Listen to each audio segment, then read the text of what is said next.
Estás escuchando un audio del grupo de investigación Tiempa. Tiempa es un espacio de pensamiento, creación e investigación transdisciplinar que explora las relaciones entre arte, tiempo y ecologías contemporáneas. Este contenido forma parte de nuestras actividades académicas y de divulgación disponibles en nuestra web. Vamos a empezar con esta mesa. Yo creo que esto es un ejercicio de zoom in todo el tiempo, desde la presentación de Antonio pasando por la de Luis. Y creo que sí que ahora entraremos ya a 5 tácticas artístico-visuales o culturales, tácticas queer. Empezamos con Ana Andurrá, que es investigadora predoctoral al FPU, aquí en el Departamento de Historia del Arte. Ella se graduó en diseño en EINA y realizó el máster en estudios avanzados en Historia del Arte, aquí también en esta universidad. Su trabajo final de máster, que es una fantasía y creo que podéis encontrar, ¿no? Está online, colgado. Recibió el premio Rosalind Franklin al mejor trabajo final de máster con perspectiva de género de esta universidad en el 2022. Su investigación, ahora veréis, está atravesada por los estudios feministas y queer y se enfoca en el arte contemporáneo, la cultura visual y material, con especial atención a prácticas textiles, los procesos colectivos y su vínculo con la memoria y el pasado. La tesis doctoral que está justo escribiendo ahora Ana examina las prácticas textiles en la España contemporánea, analizando su relación con el género y con la historia de las labores textiles populares. Una investigación que nace por el ganchillo de su abuela, por tantas manos mañosas que han cosido, por los saberes invisibilizados y sus formas de resistencia.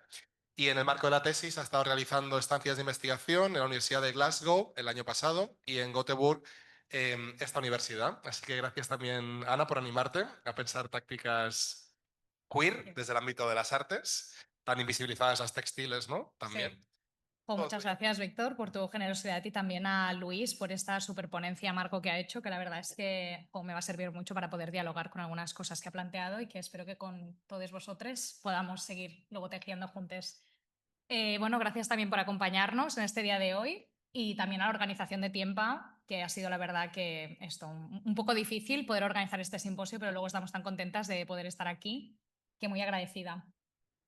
Bueno, pues la ponencia, como decía Víctor, que os voy a compartir hoy, justamente plantea un poco una posible táctica queer para poder repensar un mito que a primera vista nos parece un mito muy difícil de queerizar, que es el de, bueno, la figura mítica de Penélope, que ha encarnado este arquetipo, ¿no?, de esposa ideal.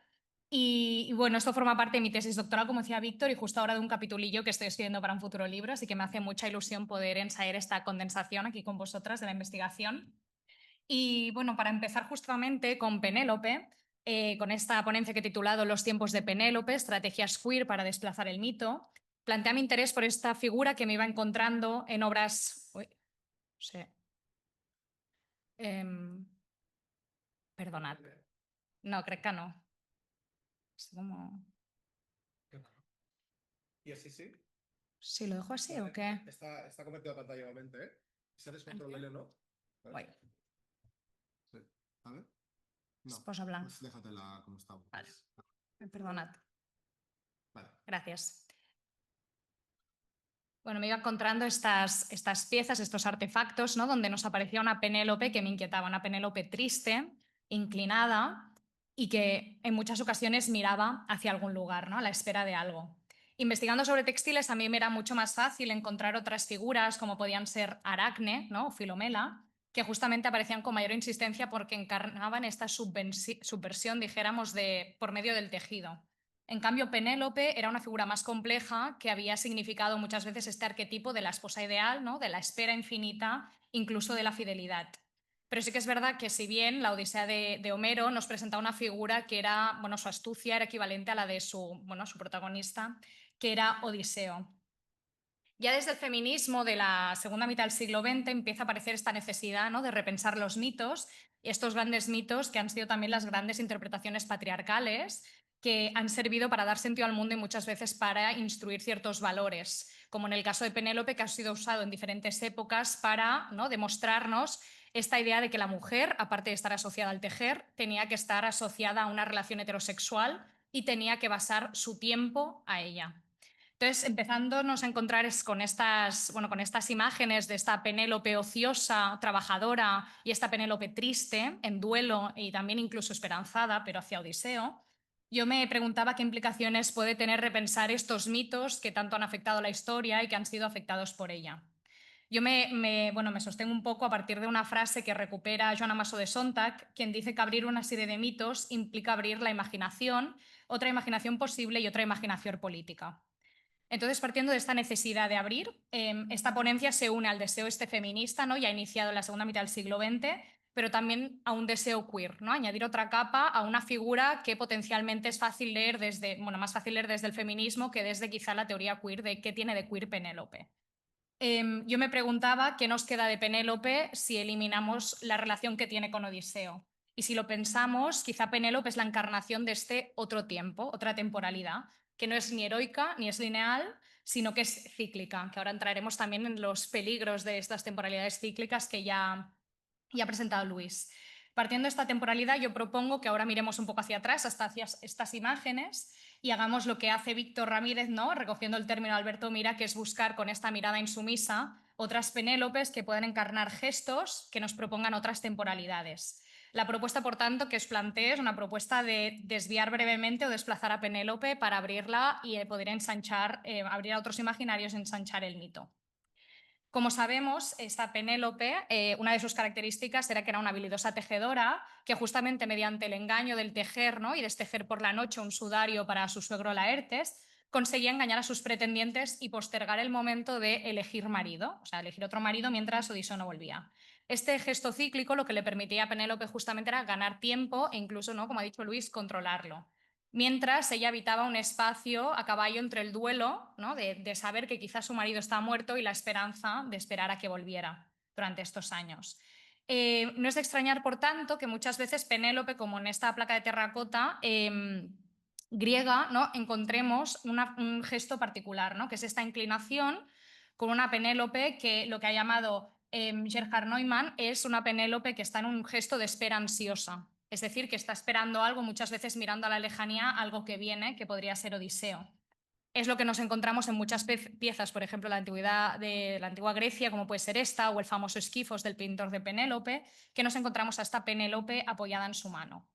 Si cogemos esta terminología, ¿no? de la espera ansiosa que plantea Neumann, podemos pensar que quizás este gesto no puede estar más allá de la gestualidad per se y podemos encontrarlo quizá no tanto en el gesto, sino en el hacer de un artista contemporáneo que es Leo Nilsson, que hizo esta pieza que se llama El Penélope en el 93, que él fue un artista brasileño, nació en el 57 en Fortaleza, en Brasil, que empezó a incorporar el bordado y la costura en su práctica a partir justamente del 89. Pero fue en el 91 cuando se dedicó exclusivamente a ella, porque fue cuando le diagnosticaron que tenía VIH y a raíz de esto su salud empezó a empeorar. Por lo tanto, era una práctica. Esta pieza es relativamente grande en comparación con otras que tienen formatos más pequeños.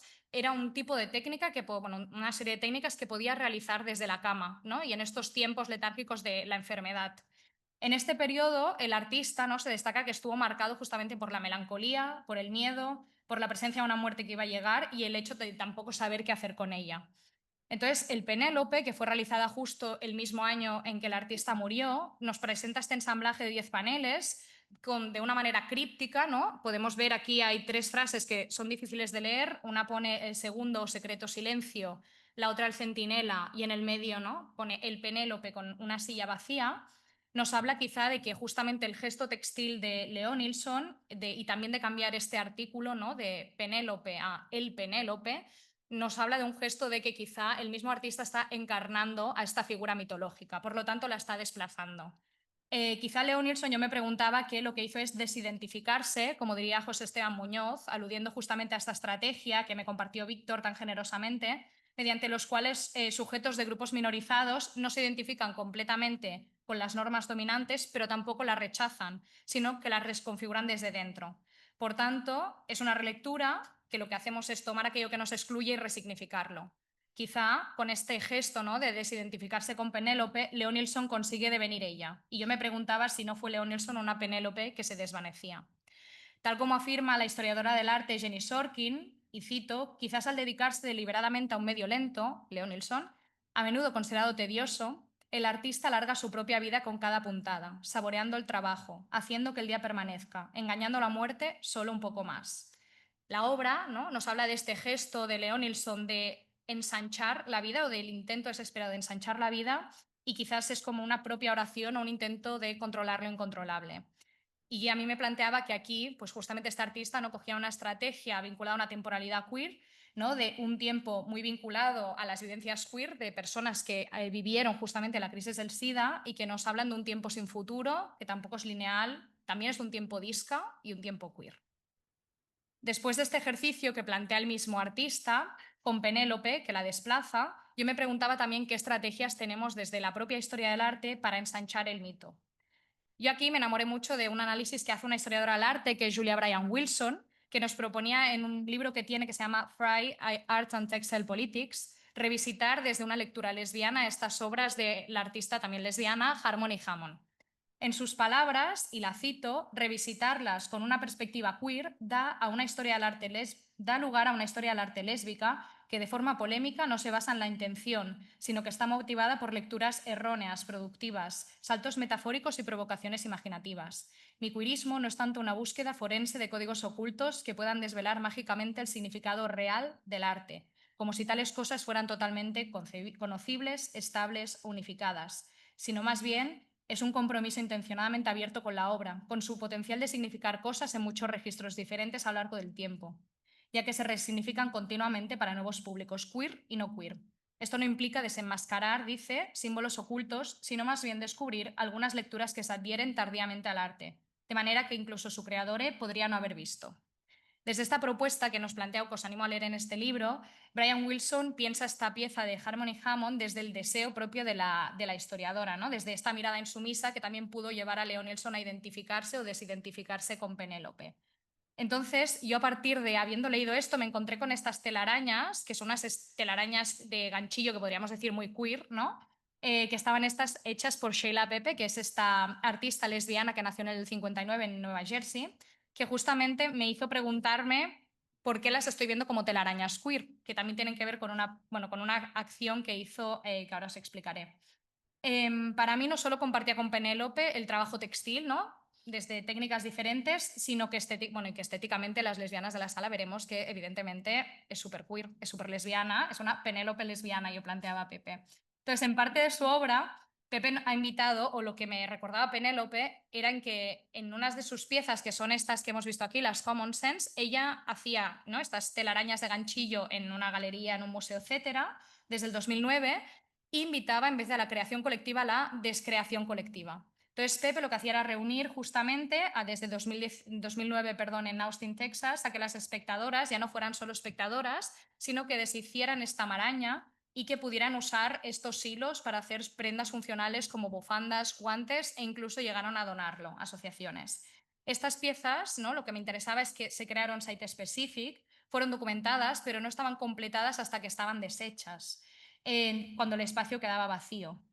Entonces, lo que proponía un poco Pepe era que estas espectadoras no solo se visibilizaran sus técnicas y fueran reconocidas, sino que también pudieran fomentar espacios, ¿no?, de aprendizaje colectivo del hacer textil. Nos encontramos aquí con una linealidad más cíclica, la del tejer, que puede romper un poco con la crononormatividad, este término que ya ha salido, ¿no?, que planteaba Elizabeth Freeman, que nos habla de estos ritmos temporales normativos que nos enfocan a los cuerpos hacia, pues, la reproducción, la productividad y fines, pues, heteronormativos también. Por lo tanto, Pepe nos proponía justamente atender a una posible, o es lo como yo leo a Pepe, a una posible temporalidad queer que han teorizado tantas autoras, donde entra en tensión esta norma temporal que está legitimada y que se ha pensado, como ya ha presentado Luis, como natural. Pepe y sus tejedoras no solo hacen que el rehacer y rehacer encarnen una rotura con este tipo de temporalidad, que es queer y también incluso es anticapitalista, que se basa en el rehacer y en el reutilizar, sino que, como afirma la misma Bryan Wilson, el tiempo ya por sí lento del textil no sigue tampoco una progresión lineal y también puede relacionarse con las temporalidades queer. Sin embargo, y esto es algo con lo que creo que puede dialogar también con la ponencia de Luis, es que no todas las temporalidades que no son lineales y que no son subversivas ni son queer, ¿no? Hablaba justamente de este tiempo cíclico de las mujeres, que en el hacer textil también es un tiempo muy complejo, ¿no?, porque ha llevado a las mujeres el textil, a una forma de trabajo, en muchos casos, trabajo reproductivo no remunerado, a estar muchas horas, ¿no?, estas horas eternas en el hogar y por la familia. Por lo tanto, no todos los tiempos penelopianos son queer. porque pueden eludir a los tiempos eternos de la mujer. Y ya acabando, yo lo que planteaba también es que justamente Pepe nos abría un poco a que quizá, bueno, en ella sí que vemos, ¿no?, que es un hacer subversivo, es un hacer queer ya por el hecho de que su práctica está teñida de su lesbianismo, sino que yo leía a Pepe como una suerte de Penélope Boyera, que lo que hace es hacer y deshacer durante años como Penélope en diferentes ciudades estas piezas, pero que no lo hace sola, sino que lo hace en colectivo. De hecho, esto me remitía a otras imágenes donde vemos que Penélope muchas veces, aquí hay un salto también, ¿no?, que no tiene en cuenta, bueno, que sabe tener cuidado para tener en cuenta también la clase, donde Penélope estaba tejiendo con sus sirvientas, tejiendo y destejiendo, igual que Pepe, pero desde otro lugar quizá más horizontal y colectivo y más queer.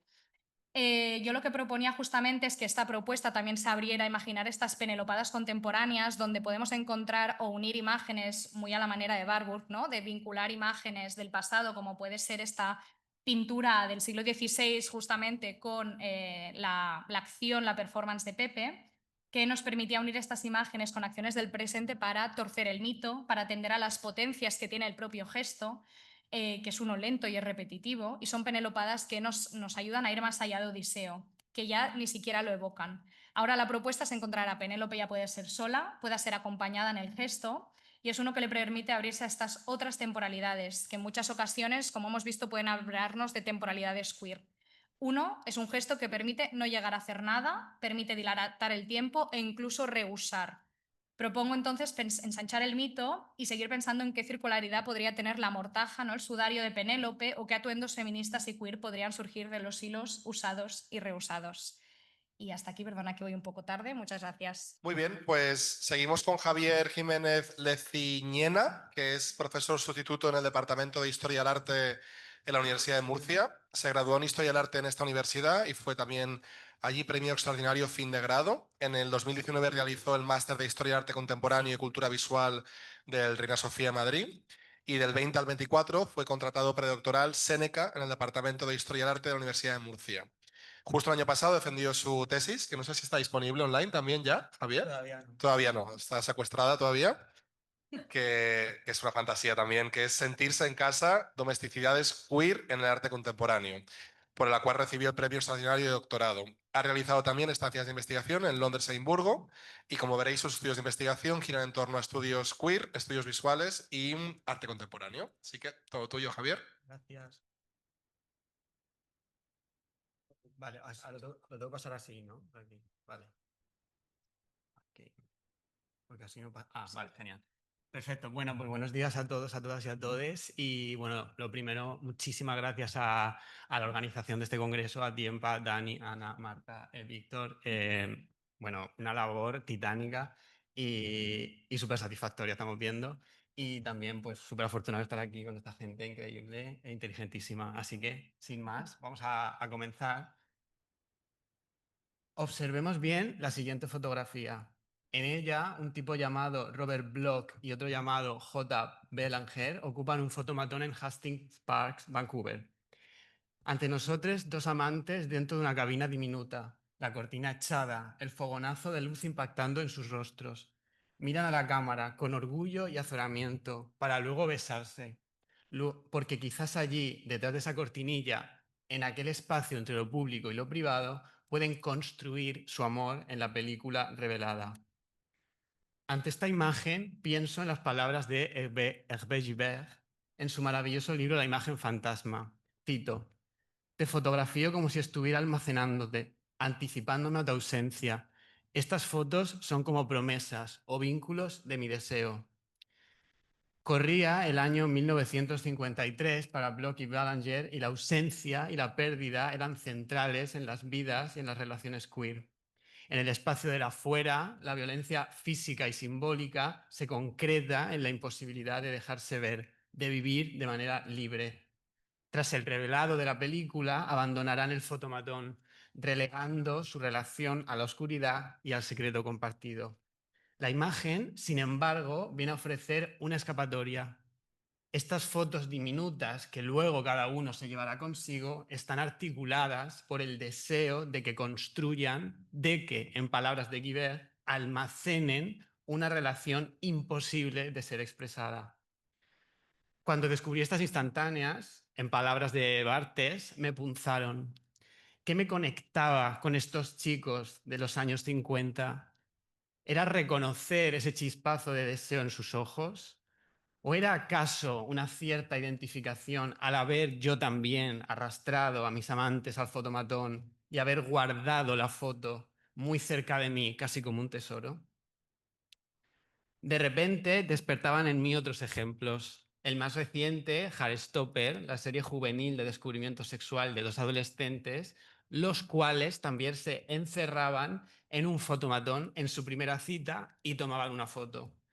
Esto, claro, no es baladí. Era su primera cita y querían eternizarla, construirse en y como imagen.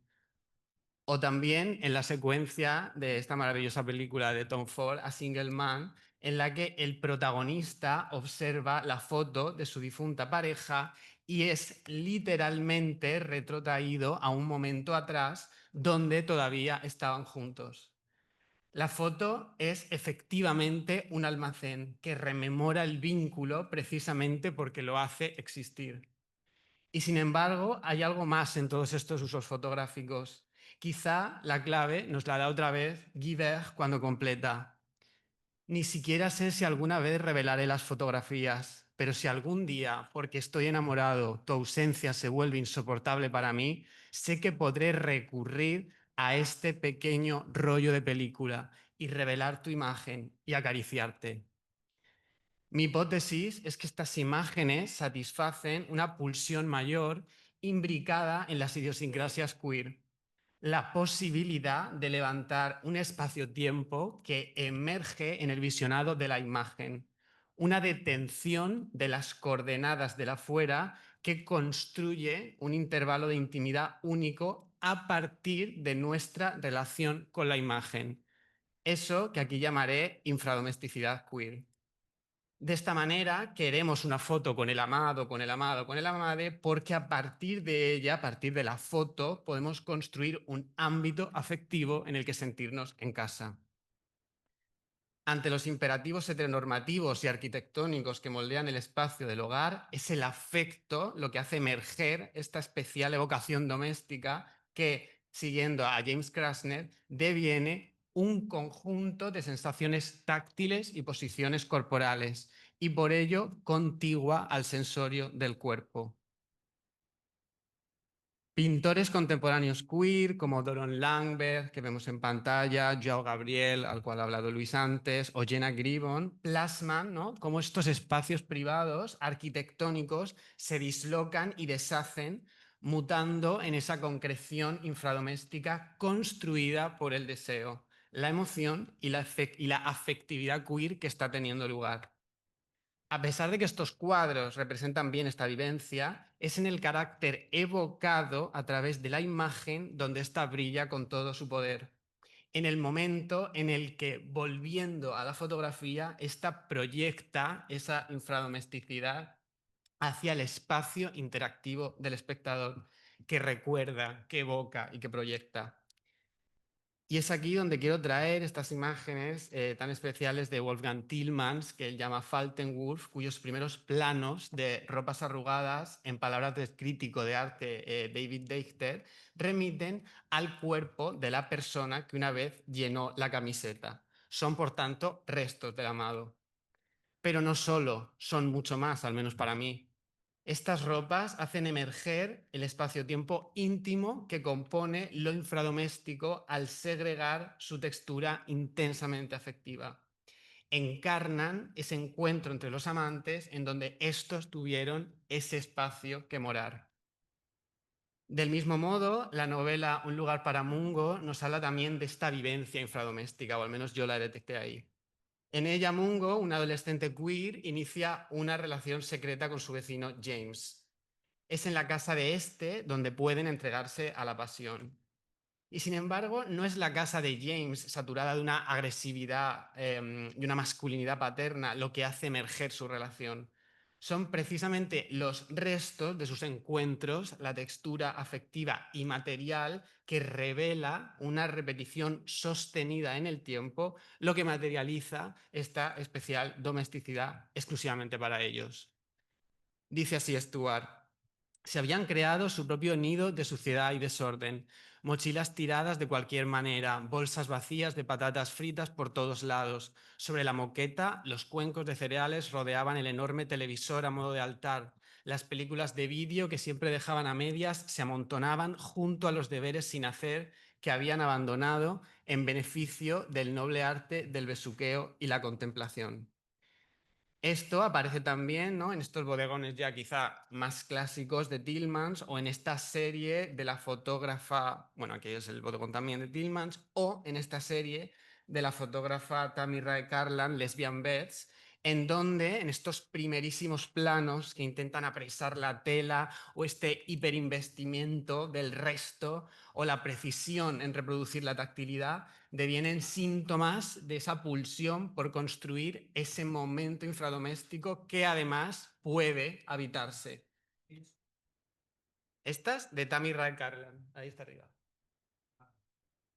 Cuando observo estas imágenes, lejos de sus propias particularidades personales, ellas también me ofrecen a mí un hogar. Nos permiten, en palabras de Mónica Alonso Ribeiro, habitar la imagen. Experimentar las imágenes de Tillmans me permitió dar nombre a todas las veces que, maravillado, había observado los restos de mis encuentros sexuales y afectivos, y algo surgía de ahí. Una suspensión que acogía y en la que podíamos, en palabras de Mónica Alonso, habitar una vida a otra y recomponer una geografía íntima.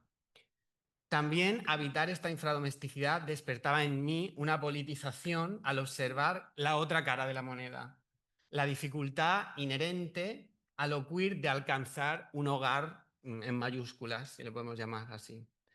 Pensando con Alonso Ribeiro y también volviendo a Bloch y a su amante, habitar estas fotos nos permite también, y cito, un lugar de negociación con una realidad y un tiempo trastornado, resistiendo ante un régimen que se autoproclama verdadero y desea permear toda la vida.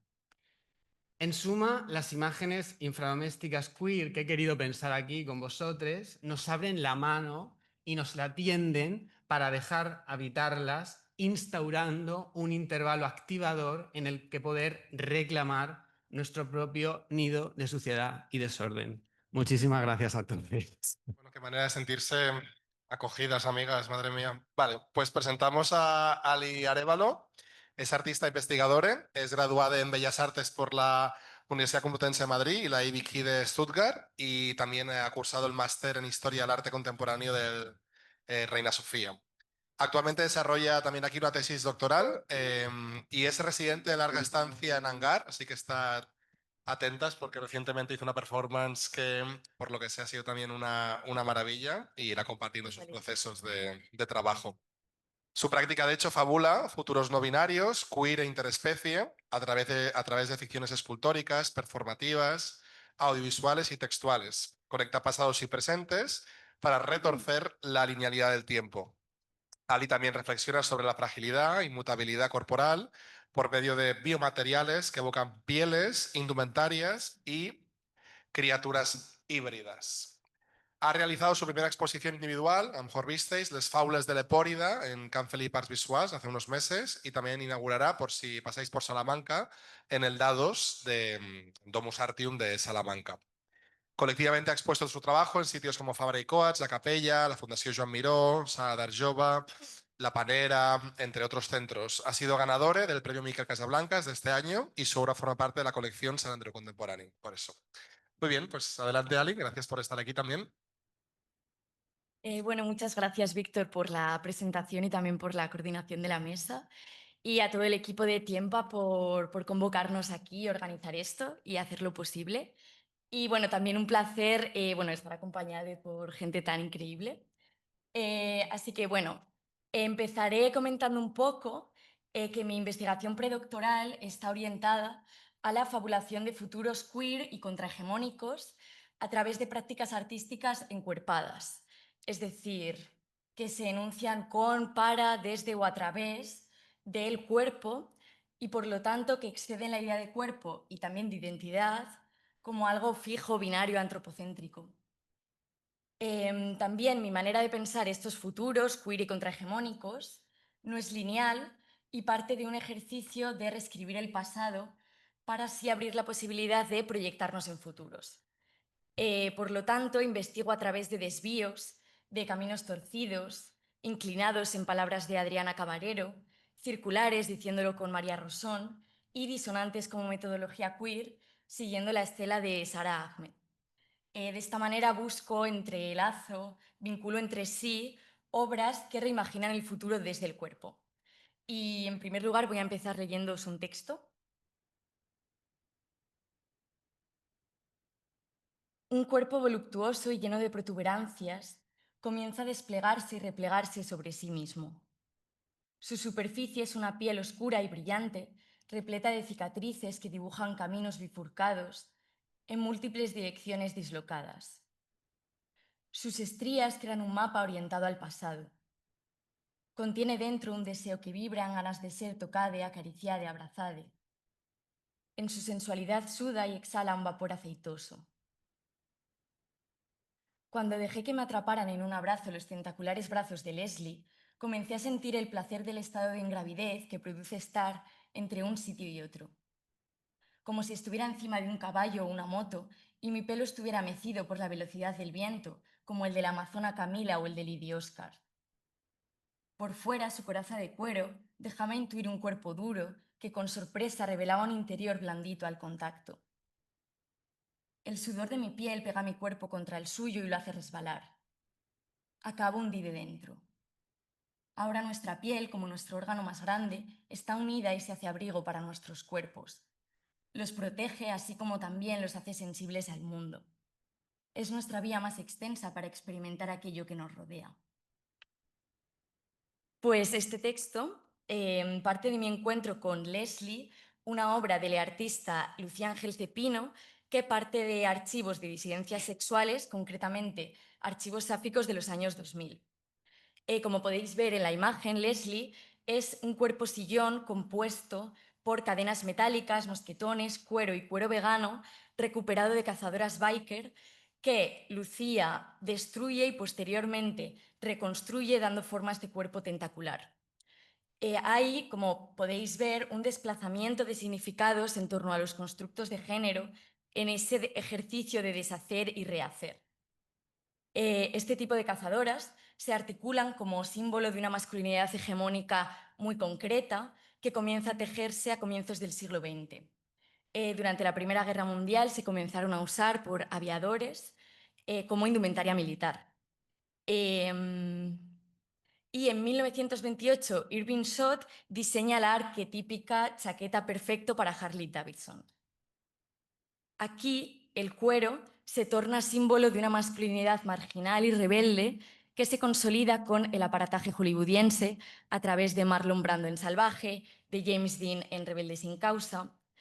Y de esta manera se va dando forma, la prenda realmente da forma al arquetipo de chico malo que desafía la norma, pero que también la reproduce porque está centrada en la fuerza, el poder y la virilidad. Pero la vinculación de esta cazadora con una masculinidad arquetípica es transformada por Lucía al destruirla y reconstruirla como otra cosa, que tiene que ver con lo disidente y que se corporaliza como cuerpo múltiple, construido por medios de lo destruido, por medio de restos de lo destruido. El título de la obra conecta con Leslie Finberg, de hecho es como referencia literal a Leslie Finberg, activista y escritora, que en su novela Stone Butch Blues narra el proceso de transformación de lo material en afectivo a través de la indumentaria. Habla de cómo la cazadora de cuero es reapropiada desde las identidades butch, transmasculinas y no binarias como forma de proteger el cuerpo. Esta reapropiación también podemos verla en algunas de las fotografías de la Grace Volcano, como esta o esta otra. Y de esta manera el cuero se convierte en este contexto en un material para pasar como hombre o al menos como no mujer, y así también se constituye como una coraza para las disidencias. Volviendo a Stone Butch Blues, en la novela, Leslie Finberg describe las relaciones afectivas entre la butch y su cazadora de cuero hasta llegar a pensarla como una segunda piel. Rescato un fragmento de la novela que dice así: «Solo hay una cosa que Rocco tenía y tú no, una armadura. Edna me dio una pesada chupa negra de motorista con cremalleras plateadas brillantes. La cogí entre mis manos. Estaba suave por el uso. El codo derecho estaba bastante arañado. Esta era la chaqueta a la que quería casi tanto como a su moto. Decía que era su segunda piel». En la obra de Lucía, la chaqueta ya no simula un torso, sino que se ha convertido en un cuerpo múltiple, desplazando así lo antropomórfico. Y esto me conecta con la idea de que el cuerpo se hace a sí mismo todo el rato y se recoloca, como cuando Maggie Nelson habla de el reagrupamiento de los órganos internos, el empuje hacia arriba de los pulmones, la protuberancia cartilaginosa donde las costillas solían encajar juntas en el esternón, en relación a su experiencia de gestación de un bebé. Y esto tiene mucho que ver con un ejercicio históricamente queer de rehacer lo dado, o de reescribir o queerificar la historia, además de producir nuestras propias identidades y cuerpos. Ejercicio que también realiza la artista Tessa Boffin en su serie fotográfica The Night's Move. Ella aborda la falta de representación sáfica y disidente en la historia hegemónica, en archivos y también en la cultura visual, a través de dar un nuevo cuerpo a figuras de fantasía arquetípicas como el caballero, el príncipe o la princesa, y lo hace a través de la vestimenta como herramienta para la producción de identidad. Diciéndolo con Tessa Boffin, tenemos que producirnos a nosotros mismos a través de representaciones en el presente, aquí y ahora. Estas imágenes pueden inspirarse en nuestras historias pasadas, pero sin duda darán forma a nuestro futuro y jugarán con nuestros deseos.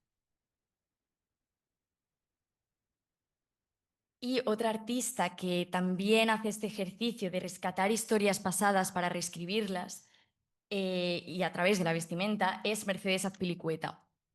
En 2018 realiza sus primeras armaduras suaves, realizadas con cuero, látex y textiles, y serán el punto de partida de su proyecto Catalina Antonio Alonso sobre la monja alférez o Antonio de Erauso, monja y posteriormente militar del siglo XVII, que participó en la colonización española del territorio habitado por el pueblo mapuche. Azpilicueta transforma la coraza rígida y metálica de Erauso en armaduras blandas y textiles que evidencian la vulnerabilidad propia del cuerpo. Y lo hace a través de una transformación del material, pero también a través de fragmentar sus formas, de curvarlas, plegarlas. Ella está, de alguna manera, queerificando y decolonizando el arquetipo del caballero a través de la indumentaria para llegar al cuerpo que se desplaza, que migra, que transita. Y imagina otro destino para Erauso que va más allá de la violencia colonial y también más allá, o sea, también imagina, perdón, otro tipo de masculinidad que es consciente de su disidencia trans. Estos son solo algunos ejemplos de obras que desde la indumentaria activan tácticas que nos recogen, que retuercen el tiempo, nos insertan en la fantasía y en la historia y nos recuerdan la vulnerabilidad de nuestros cuerpos, que nos permiten también, diciéndolo con Jane Bennett, dirigir una atención sensorial, lingüística e imaginativa hacia la vitalidad material. Como la parte sofá de Leslie, que recoge y sirve de reposo, que nos invita a sentarnos, a plegarnos y, por lo tanto, pensando con Adriana Cabarero, nos invita a inclinar el eje vertical que constituye el orden normativo. Muchas gracias, Ali. No sé cómo va a acabar nuestro armario después de estas jornadas de hoy, madre mía. Vale, pues a continuación va a presentar Johanna Caplliura, es docente en Estética, Teoría del Arte e Historia del Arte en el Departamento de Comunicación Audiovisual, Documentación e Historia del Arte de la Facultad de Bellas Artes de San Carlos en la Politécnica de Valencia. Es profesora en el máster universitario en Estudios Culturales y Artes Visuales, en la asignatura Perspectivas Feministas y Queer, en la Universidad Miguel Hernández. Es licenciada en Historia del Arte y en Filosofía, es doctora en Arte con mención internacional, curadora, crítica de arte y escritora. Sus artículos y ensayos atraviesan la hermenéutica crítica, los estudios de género y los estudios culturales. Es experta en autoficción y en el cuestionamiento de la historia desde el fictocriticism, la narración especulativa y la práctica curatorial. En su metodología emplea, ya veréis, la teoría ficción política. Para elaborar proyectos se construyen mundos posibles desde la distopía, la ucronía o la anticipación, repensando las relaciones ecológicas en nuestro planeta. En los últimos años ha firmado textos de ficción donde mezcla el relato y el ensayo. Sus prácticas son expandidas a seminarios y clases como metodología o casos de investigación, procurando llevar su hacer a la actualidad de los estudios académicos. Sus ejes de actuación y transversalidad fluctúan entre la práctica curatorial, la investigación y la docencia académica, la producción ensayística literaria, la crítica de arte y las relaciones con museos, centros de arte y galerías, ejerciendo un campo tentacular de saberes y estrategias. Gracias también, Johanna, por sumarte a estas jornadas. Buenos días, buen día a todos. Muchísimas gracias por la presentación, por estar en esta mesa. Está siendo fabulosa, me está encantando escucharos a todos. Y bueno, yo he intentado hacerlo lo más breve posible y porque soy muy compleja y además escuchando ahora en voz de Víctor todo lo que hago, digo, madre mía, qué rollo. En fin, ¿cuál es mi posicionamiento? ¿Qué quiero decir con esto que son gestos que hace el mundo? Yo trabajo especialmente con narrativas especulativas, con lo que he denominado como teoría ficción política. Sí, sí, a veces me pongo un poco tímida. Y lo que quiero presentar, sobre todo en la sesión de hoy, es algo que trabajo desde los 2 últimos años, el concepto de bricocosmología, o como dice la propia autora de ciencia ficción y pensadora, Ursula K. Le Guin, Do Your Myself Cosmology, que significa bricocosmología. ¿Qué significa eso de bricocosmología? Es un dispositivo para enseñar los principios generales, la mecánica y la historia del cosmos, el sistema solar y el planeta Tierra. ¿Cómo nos sirve esta bricocosmología? Esto normalmente va a servir a los autores y a las autoras de la ciencia ficción a la hora de plantearse, cuando tienen que escribir una novela, las formas en las que van a producir todo ese guión y ese mundo. Tienen que estudiar primero un planeta y ver cómo funcionan otros planetas y construir ese planeta.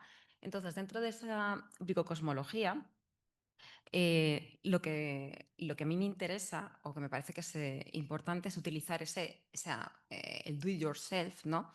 Para hacer esa planetología, sobre todo en el sentido de generar a partir de la literatura o especialmente de la ficción, que es el terreno que a mí me interesa y es el que voy a postular en esta presentación, que es una ficción que yo comprendo que es para la construcción de una realidad, es el posible, el what if, ¿no?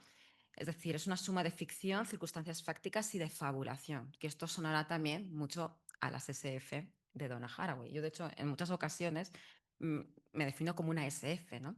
Es decir, como ciencia ficción, con narraciones fabulativas, como feminista especulativa también, ¿no? Y con todo lo que se pueda ir construyendo más allá. A ver. Sí. Bueno, en esta primera parte me acompañan imágenes de algunas de las artistas y los artistas con los que estoy trabajando todo este tipo de cuestiones, para luego más adelante sí que centrarme en un caso de estudio más concreto, que es el de Osías Janov, un artista argentino. Y con todo esto, ¿por qué me interesa esta idea de la caja de herramientas, que ya no la de Foucault, sino en este caso la de Ursula K. Le Guin con su bricocosmología? ¿Por qué me interesa emplear todo esto a la hora de pensar en una planetología o un mundo posible, ¿no? Yo he trabajado en los últimos años y en mi trabajo de tesis principalmente la idea de mundos posibles, no el mundo posible de Leibniz, sino los mundos posibles como esa utopía o distopía y que se adentra más hacia lo que queer feminista, con el fin de dar voz a ese relato de las cosas terrestres, que era como enunciaba en uno de sus textos capitales el filósofo William James. Esa necesidad de narrar las historias no del todo humanas, ¿no? O que compartimos con otro tipo de seres. Aquí la planetología aplicada mediante la teoría ficción política nos ampararía en ese desplazamiento de las ciencias de lo vivo, lo que está vivo, lo biológico, hacia una metafísica de las diferentes formas de existencia. No podríamos hablar de una ontología que se presta al ser humano o a los seres vivos, sino algo que se desplaza hacia las diferentes formas de existencia. Em, en este sentido, a mí me interesa pensar en las formas de existencia desde el lugar que también lo aprecia el filósofo y pensador, también curador Paul Preciado, con esta idea de una disforia mundi, es decir, en un lugar donde los cuerpos vivos se resisten a ser subalternizados y en este régimen de conocimiento y de poder petrosexo-racial, como él define, para no convertirse en una cosa en el mundo, como una mercancía.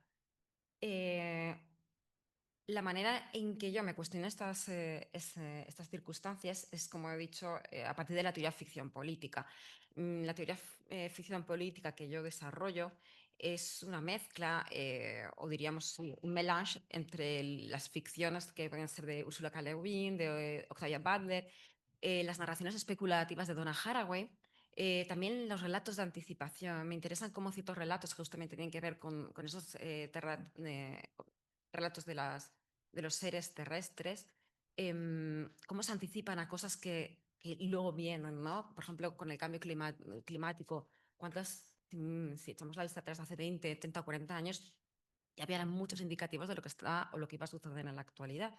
Simplemente si nos hubiéramos detenido a ver en el terreno qué pasaba con las especies que no nos importaban, ¿no? O en el mar.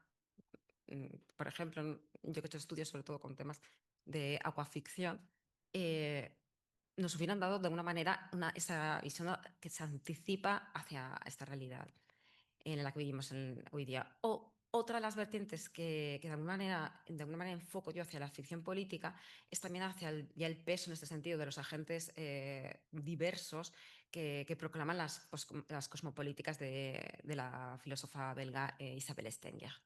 Con todo ello, para generar ese ensamblaje, ese sumatorio fictoafectivo y fictopolítico.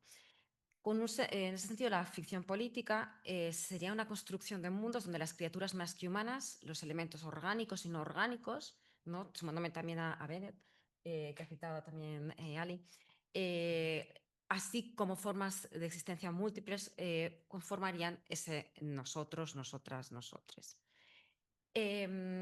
Por lo tanto, la ficcionalización de la teoría, yo reclamo mucho la idea de enacción, no de la teoría de ficción política, sino el estar constantemente ficcionalizando.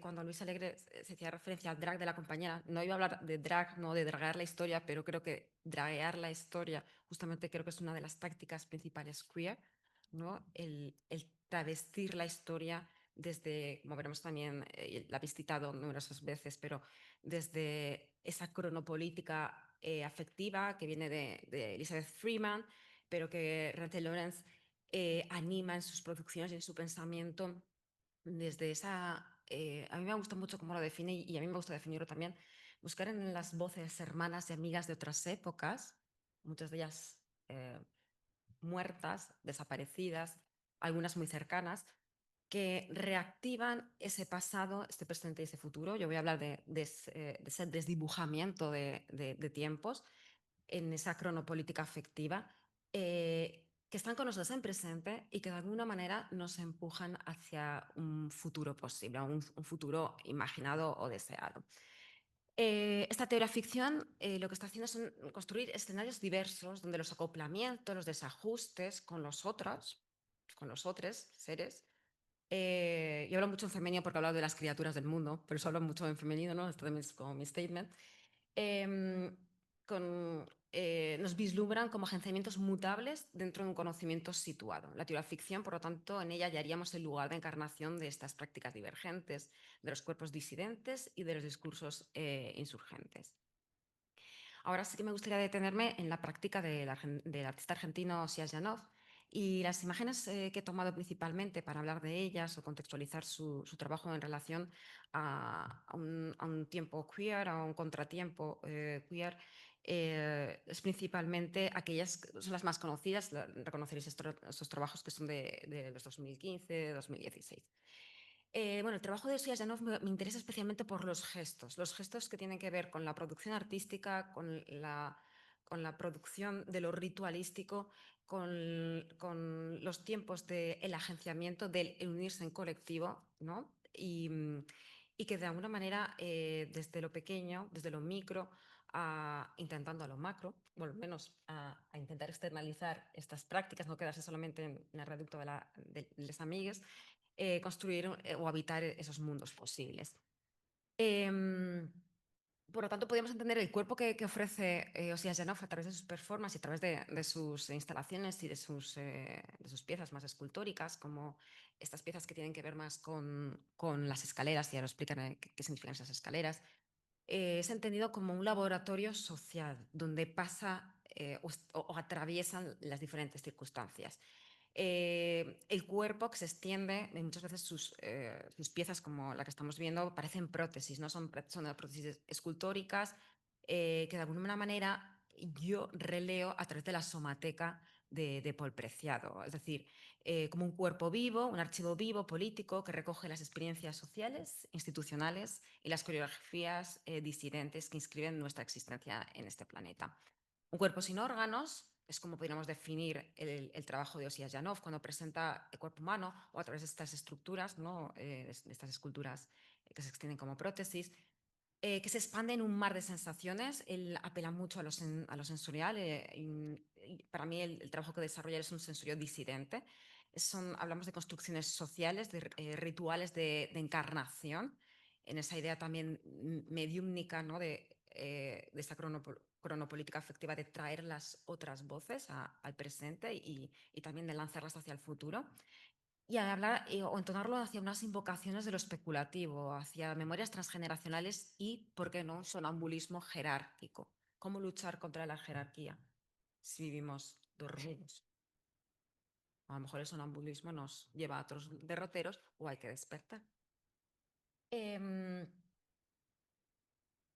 algunas anotaciones que no quería que se me marchasen tampoco. Entonces, hay dos activaciones a mi forma de ver en el trabajo de Osia Janov, o podríamos traerlas para esta presentación en relación al tiempo, a través de dos movimientos performativos. Uno que son las performances transhistóricas, o como podían leerse como performances transhistóricas, y también transgeneracionales o transindividuales.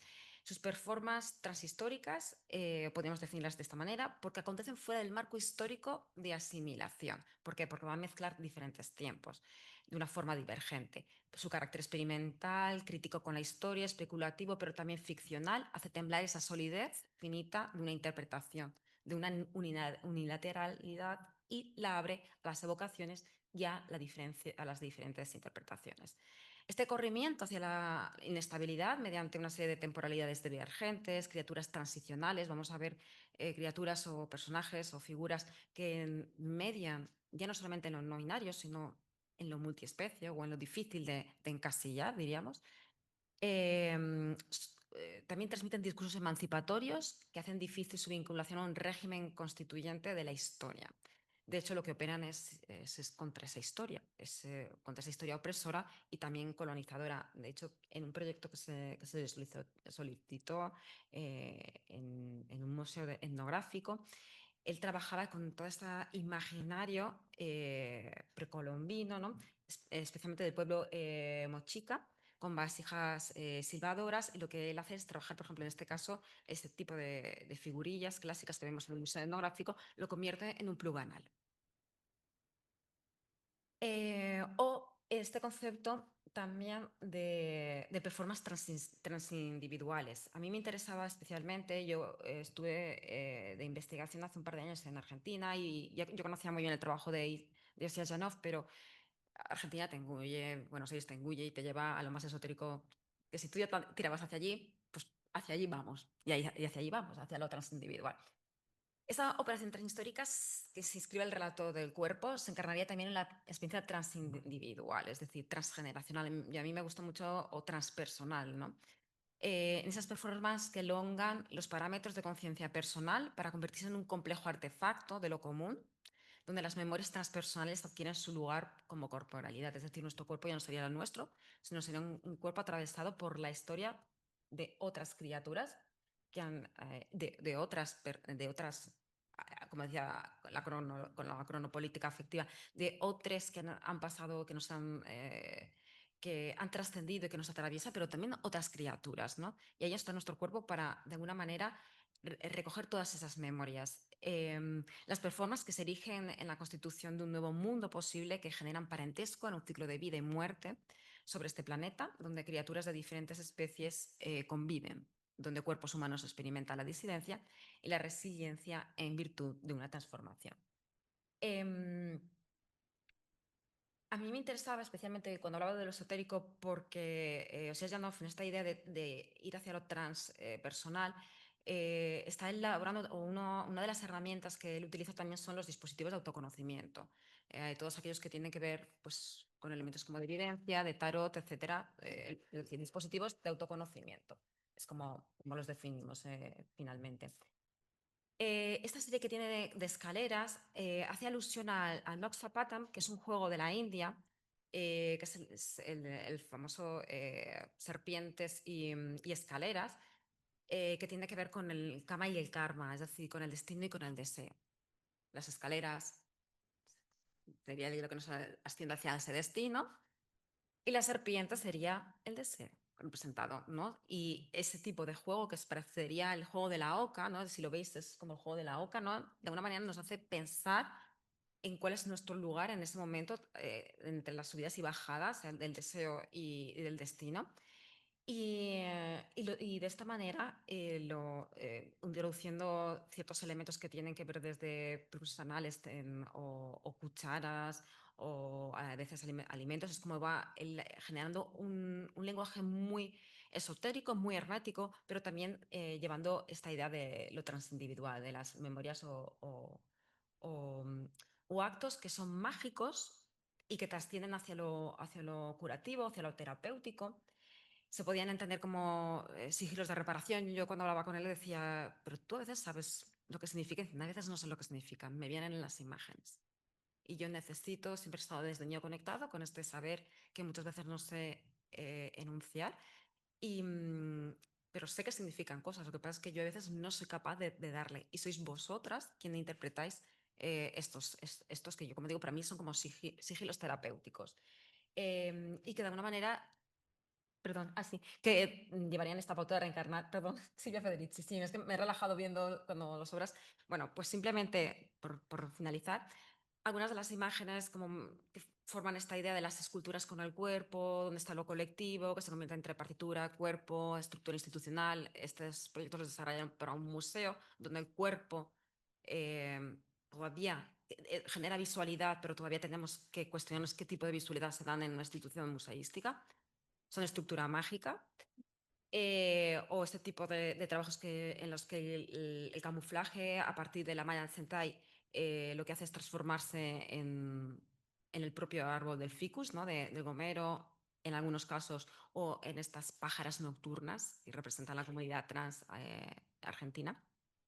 Y por último, simplemente entender, si hablaba como del archivo vivo, en ese sentido de somoteca, también hablar casi de grimorio también, como este espacio de los archivos de conjuros, agenciamientos nocturnos, de la coreografía política, del placer de la desobediencia, de la resistencia del acto, donde hay una intención de dar remedio, de curación a las catástrofes de la historia, a los estragos de la violencia, del sistema neocropolítico, del sistema petrosexo-racial, y donde esa idea de intención, de intencionar, una intención mágica, se convierte en ese acto psicomágico de llevar el deseo a un posible sobre el mundo. Muchas gracias. Vamos a presentar la última comunicación. A ver si nos da tiempo de poder charlar al menos 10-15 minutos antes de la pausa para la comida. Presentamos a Ángel María Lumbreras, que es investigador predoctoral de FPU en Historia del Arte en la Universidad de Málaga, donde está desarrollando su tesis titulada Retis Cogitans, donde propone una epistemología post-hermenéutica basada en la noción de nigromancia digital. Forma parte del grupo de investigación y Artist Lab y colabora con la Cátedra Telefónica UMA, Cátedra 5G, Cultura Digital y Tecnologías de Nueva Generación para la Sociedad. Su trabajo se sitúa en la intersección entre arte, tecnología y humanidades digitales, como veréis, explorando las transformaciones epistemológicas y estéticas derivadas de los sistemas algorítmicos. Ha participado en proyectos como Complexivit, centrado en el análisis de redes culturales, y Sandbox 5G, un estudio de casos sobre las nuevas formas de experiencia escénica digital. Gracias también, Ángel, sobre todo por tu reajuste, porque ya lo anunciaremos, había una mesa, una conversación en torno a la ponencia de Antonio Rivera en torno a metodologías y métodos disidentes o modelos disidentes, que por los reajustes, por la huelga, la haremos en otro momento y ya lo anunciaremos. Ángel iba a participar en esa mesa, pero no quería perderse la oportunidad de No, participar hoy, así que gracias yo por no, el Sara O'Connor. reajuste in extremis, Ángel. Vale, gracias por contar conmigo, de verdad, sobre todo María, que ha sido como el contacto, y gracias por compartir esta mesa tan maravillosa, que la verdad que me hace sentir como muy pequeñita, porque vaya, pedazos proyectos. Bueno, como el tiempo apremia, voy a ir al tomate. Y entonces, como comentaba esta biografía, que parece que he hecho algo en mi vida, pero no he hecho nada, resulta que estoy trabajando sobre la nigromancia digital. Entendamos la nigromancia digital, o como la quiero definir yo, son como la utilización de chatbot a través de un corpus curado de una identidad histórica concreta para establecer como un ejercicio mayéutico en contraposición a lo que sería la hermenéutica clásica. Vale, ¿y de dónde parte esto? Pues me gustaría comenzar con la obra Membrana de Jorge Carrión, no sé si la conocéis. Jorge Carrión plantea un museo poshumano, pero poshumano porque la existencia del ser humano ya no existe en ese futuro distópico. Y entonces una IA intenta hacer una curaduría sobre lo que ha significado la historia del ser humano. Y uno de los primeros, de las primeras tecnologías que plantea, que me encanta, es una fogata. Una fogata como primera tecnología del conocimiento humano. ¿Y por qué? Porque una fogata supone más que sí, un instrumento de reunión donde se comparten una serie de conocimientos encarnados, es decir, a través de personajes, a través de individualidades. Entonces, eso me lleva a lo que va realmente a construir casi todo mi discurso, que es a todo el planteamiento que hace Boris Groys, que es ver lo que es la cultura realmente como una serie de tácticas o técnicas contra la finitud del propio ser humano. Es decir, la cultura no deja de ser plantear o recuperar esos detritus que vamos generando como una forma de artefactos que activan esas voces que han pasado. De ahí ese concepto de nigromancia digital. Ahí lo tenemos como la cultura como invocación del ausente. Y entonces, claro, el momento que establece, bueno, uno de los puntos críticos que establece Groys, que me encanta, es, vale, si nosotros nos quedamos con el pensamiento, ¿qué hacemos con el cuerpo? ¿Dónde se queda ese detritus? Esto tiene que ver mucho con una de mis primeras investigaciones, que es el avatar, que por eso quería meterlo aquí, como decían, ay, ¿cómo se puede hacer en la nueva construcción del yo a través de lo diverso? Yo planteé el avatar. Es decir, superar lo que sería el fundamento ontológico humano a través del cibor. Somos, como diría Ortega y Gasset, centauros ontológicos, y realmente estamos en una nueva etapa que es el avatar. Nosotros estamos desquiciadas completamente y a través de la postdigitalidad habitamos diferentes cuerpos, armamos diferentes cuerpos dependiendo del interlocutor, dependiendo del espacio, pero no nos lo negamos, o por lo menos el trabajito en terapia que tiene que hacer cada una, cada uno, cada une, en recuperar o aunar todos esos avatares. Esto que puede sonar un poco mágico, realmente Groys, vuelvo a recuperarle, él trata que siempre la tecnología se ha visto como algo, como una magia arcaica. ¿Y por qué? Esto también lo dice un poco Donna Haraway con esto de lo de la alta tecnología, porque nos hemos separado tanto de lo que sería esta técnica que no conocemos. Nosotros, el ordenador, todo el mundo utiliza el ordenador, todo el mundo utiliza Grindr, Guapa, lo que quiera, y no sabes realmente cómo funciona ese algoritmo, ni cómo hackearlo, ni cómo nada, pero en cambio está afectando en tu vida, se está inscribiendo en ti sin saber realmente lo que realmente pasa ahí. Entonces es esa magia. Incluso es magia porque la tecnología responde a un ritual social, colectivo. Y entonces si podemos reapropiarnos, como decían todas estas ciberfeministas, de las potencialidades que tiene la tecnología, podemos aplicar, desvelar o desplegar nuevas técnicas que sacudan un poco este heteropatriarcado necropolítico, como diría Preciado.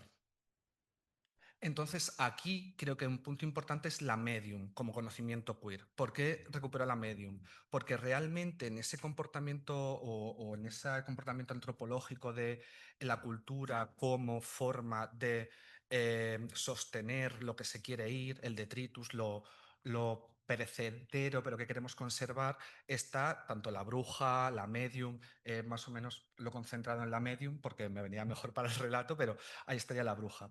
Este conocimiento siempre ha sido como muy femenino, muy queer, que lo hemos estado hablando, porque, que esto no lo había dicho, realmente todo el día ha sido como, mierda, me han quitado este tema, lo han dicho, así que me viene mejor, porque más o menos ya sabéis de algunos conceptos y entonces paso al condumio.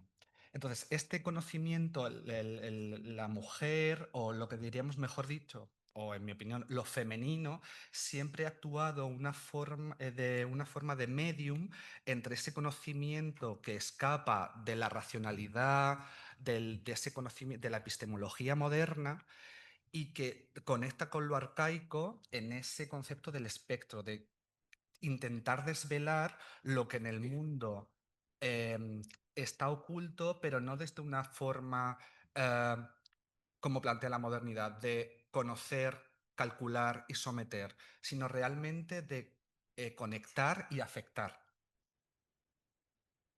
Estoy pasando por alto los artistas porque, bueno, realmente es más, tienen relación, pero... em, entonces, lo que hablábamos del tiempo, que lo decía Luis, que por cierto me he enamorado, que no conocía a Luis, amor absoluto. Lo del tiempo, entonces se plantea ahí un autor italiano, que ahora mismo no me acuerdo, que es Tripaldi o algo así, que utiliza el concepto de histerético. Histerético es un concepto realmente de las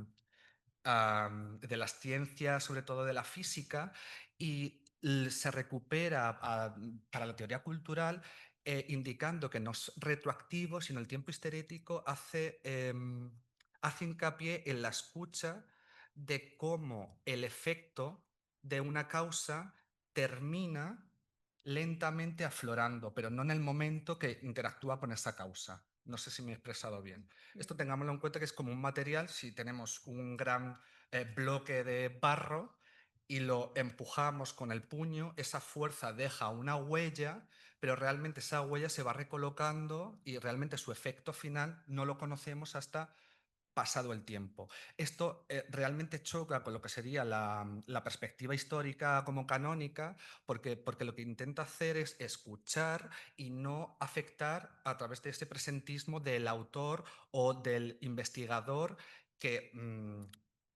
digiere ese archivo. ¿Por qué? Porque las tecnologías actuales nos permiten que el archivo se reactive solo. Esto lo trabaja mucho Fluxer. Em, es decir, que antes el archivo era pasivo, estas tecnologías digitales lo que dan es autonomía a ese archivo. Entonces, lo que yo planteo es a través de la figura del medio, se desplaza totalmente el investigador y ese conocimiento actuamos es interrogando, ese ejercicio mayéutico con el archivo que tiene autonomía. Entonces, ahí esa nueva epistemología, ¿por qué? Pero también hay que tener en cuenta que como este capitalismo lo fagocita todo y se lo lleva para él solo, esto es un arma de doble filo. ¿Por qué? Porque todo lo que sería este espacio latente, estos grandes modelos de lenguaje, realmente devoran datos y los descarnalizan, los quitan su biografía y simplemente vamos al dato, a lo binario. De ahí es para no caer en ese eco infinito donde realmente va a ser un detritus de un detritus de un detritus hecho por la máquina, tenemos que reapropiarnos y hacer esa nigromancia digital, es decir, volver a esa particularidad que decimos, esa individualidad a través de visitar esos puntos concretos de esa red infinita que es el conocimiento humano. Y gracias. He ido rapidito.